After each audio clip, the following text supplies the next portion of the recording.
Walmart now offering competitive rates to fulfill orders beyond its platform, Amazon rolling out faster delivery options for multi-channel fulfillment, and potential regulation changes that could affect pricing on Temu and Shein. This and more on this week's episode of The Weekly Buzz. How cool is that? Pretty cool, I think. Hello, everybody, and welcome to another episode of the Serious Sellers Podcast by Helium 10. I'm your host, Bradley Sutton, and this is the show that is our Helium 10 Weekly Buzz, where we give you a rundown of all the news stories that are going on in the Amazon, Walmart, and e-commerce world. We highlight the latest new feature alerts from Helium 10, and we review a training tip of the week that'll give you serious strategies for serious sellers of any level in the e-commerce world. Today, our host is going to be Shivali Patel, and so Shivali, take it away and let us know what's buzzing. First up, we have this news article from CNBC discussing the technical snag Amazon faced during its Labor Day sale on Friday. Customers were unable to complete purchases due to some technical issue in the checkout process. Sometimes the consumers would encounter error messages featuring Amazon's famous dog photos. This glitch occurred just as Amazon was rolling out major discounts for the holiday weekend, frustrating those customers eager to grab deals, leading to it quickly becoming a topic of conversation for social media. For sellers on Amazon, this should serve as a reminder for you guys of the impact that technical challenges can have on sales, especially during big promotional events. While Amazon saw a robust $148 billion in the second quarter, things like this can really damage both sales performance and consumer trust. So as that holiday season peaks around the corner, make sure that you guys are staying vigilant during peak sales periods to manage your customer interactions and monitor any potential issues that could affect your business. Next up, some Walmart news. We have Fox Business reporting on Walmart stepping up its e-commerce game with bold new strategies aimed at expanding its product offerings. Currently dominating brick and mortar retail, Walmart has only a 6% share of the online marketplace compared to Amazon's commanding 38%, but they're working hard to close that gap. Walmart's leveraging its vast physical store network as fulfillment hubs while increasing its focus on its online marketplace. The company's actually been rolling out new categories, such as the premium beauty category. This is going to feature brands like T3 and COSRX, if you've heard of them, and they're launching initiatives like Resold at Walmart for pre-owned goods on the Walmart marketplace, which is designed for sellers like you and I. Not to mention that Walmart's marketplace has achieved over 30% sales growth for 4 consecutive quarters. And while it's not at Amazon's level, this expansion is only one more reason for you guys to begin considering Walmart as a viable e-commerce platform if you're not actively selling on it. Increased competition, or new opportunities to diversify sales channels and take advantage of Walmart's lower fees and growing customer base. You decide. And this leads me into the next news piece from Web Pro News. You guys, if you didn't know, Walmart now has a Walmart's multi-channel solutions program, which allows sellers to fulfill orders from any e-commerce site using Walmart's fulfillment services, offering competitive rates that are 15% lower than its competitors. I mean, talk about making the platform an even more attractive option for third-party sellers. Starting September 10th, sellers will be able to use Walmart's extensive warehousing, delivery, and return services to fulfill orders from other e-commerce platforms, including Target, Etsy, and even Amazon itself. This initiative expands Walmart fulfillment services and directly challenges Amazon's fulfillment by Amazon model, allowing sellers like you and I to manage logistics with Walmart's resources.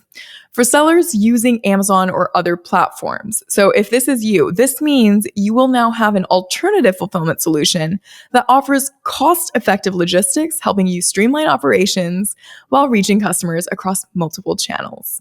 Walmart's logistics services will feature plain unbranded packaging and 2 shipping options, expedited and standard, though there are going to be some limitations for specific products like multi-box orders, so just make sure that you read up on those things. Despite these challenges, Walmart is aiming to reshape the logistics landscape and offer more flexibility for sellers across the board. This, you guys, has really big implications for e-commerce. And as a seller, I would just encourage you to keep an eye on how This logistics network evolves over time and provides even more opportunities for growth. Okay, let's switch over to TikTok. A news report from Retail Customer Experience has revealed that while a majority of retailers, 68% of them, believe that a potential ban or sale of TikTok would negatively affect their business, only 28% actually have some sort of contingency plan in place. TikTok has become a crucial platform for product discovery, with over 2/3 of the actual consumers finding products on the app and then purchasing them elsewhere.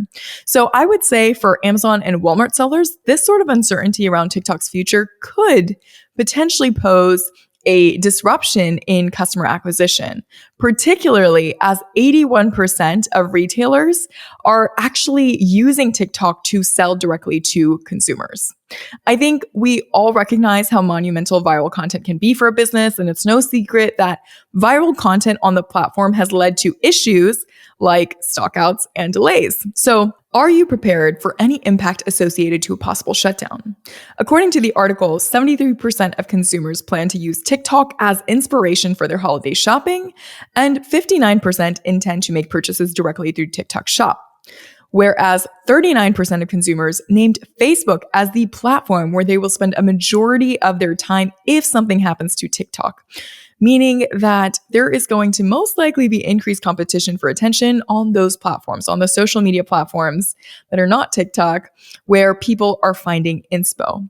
Consider diversifying your marketing channels from now and create those contingency plans to prepare for the potential loss of TikTok as a sales tool. Now, I'm not saying that it's gone just yet, but be prepared is what I'm getting at. Of course, quite a bit of things are category dependent, but as the holiday shopping approaches, I really think it's important to have a robust strategy across multiple channels, and that will be paramount to maintaining visibility and customer engagement. All right, now directly from Amazon, and you can find this inside of Seller Central News, but Amazon just rolled out faster delivery of multi-channel fulfillment orders. And this gives sellers a big advantage in meeting customer demands. The updated delivery speeds come at no additional cost, and standard delivery has improved to 3 business days, which is down from 5 business days. Expedited delivery has improved to 2 business days, down from 3. And priority delivery has been discontinued. Any new orders will be charged at the expedited rate. This improvement means your customers can enjoy faster shipping, helping you boost satisfaction and sales across your channels. Take advantage of these updates to grow your business by providing even quicker delivery. For more information, you guys can just go in and tap this link right here. In other news, Amazon just introduced its newest tool in online shopping, an AI-powered assistant named Rufus. Are any of you guys familiar with it? Let me know in the chat. I feel like I've mentioned this before on Buzz, but I was in the UK just a couple weeks ago and actually got to see this during my shopping experience in the app. So it's now in beta for select UK customers. Rufus is designed to enhance the shopping experience by answering your customer questions, offering personalized recommendations. Like, let's say you say, I'm preparing for a camping trip. It would give you recommendations based off that and just helping in general with product discovery. So using Amazon's vast product catalog and web data, Rufus can assist with everything from suggesting the climbing gear, the camping gear, to comparing products like lip gloss versus lip oil. And I think for sellers, this represents an interesting and exciting development in how customers can find our products. So with Rufus, shoppers can save time and make more informed decisions, ultimately improving the overall experience and potentially driving more sales. This AI integration really highlights the future of e-com, you guys, and it's only going to continue to evolve. As Amazon continues to roll out this tool, I anticipate that more AI-driven features will come out that can change how customers interact with our products, which is why, of course, you'll want to keep tuned in to weekly buzzes to ensure maximized product visibility. And finally, let's talk about Temu and Shein, as they've surged in popularity, now sending about 900,000 packages daily. That is insane. That is a lot of packages. And I know a lot of you are concerned on whether this signals incoming price wars. These packages enter the country using the de minimis exemption. Now, This helps keep shipping costs low, which allows the company to offer highly competitive prices. However, increasing scrutiny from lawmakers could actually impact this exemption and potentially affect both companies and the carriers that depend on their volume.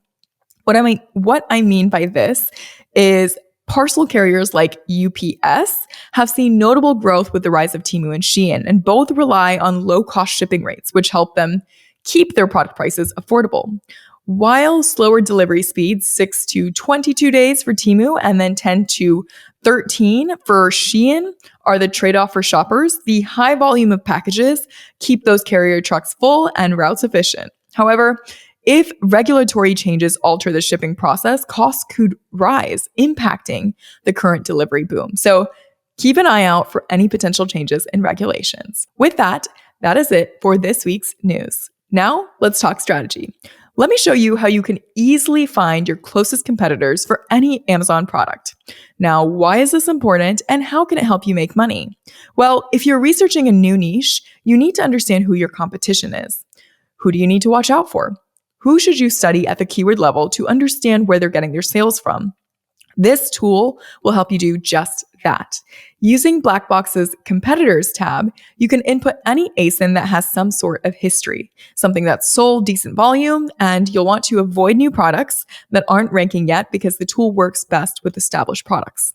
What it does do is it shows you the closest competitors based on how many keywords they rank similarly for.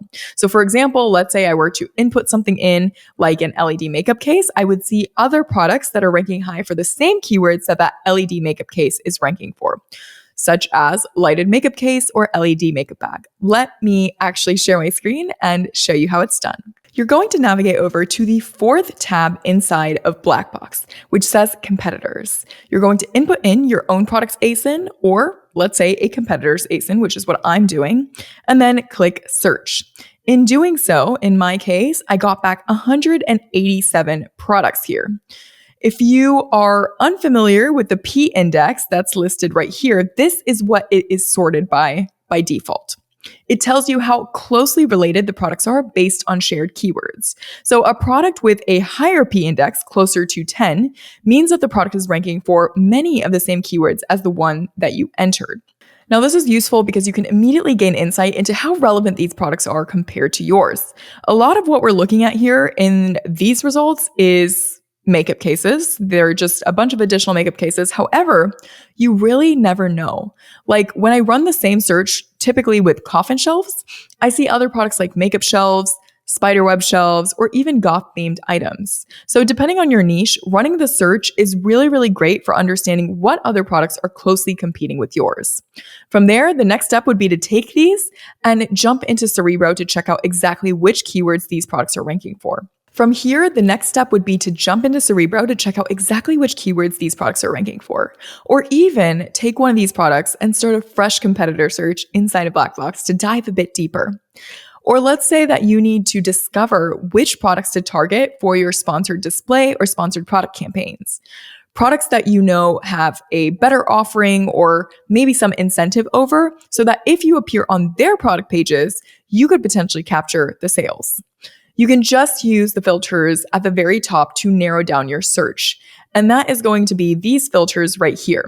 So let's say, for example, you are looking for products that have fewer reviews than yours. You would input in a max for review count. Or maybe you're looking for the ones where your product is actually priced a little bit lower. You can type in a max for price point. So in short, guys, this tool is invaluable for competitor research, generating PPC targets, or identifying product opportunities in your niche. If you're seeing irrelevant products after the top 5 or so, then that's a sign that there are not many close competitors, giving you even more insight into the market space. Okay, that's a wrap. Hope you enjoyed this week's episode. We'll see you next week to see what's buzzing.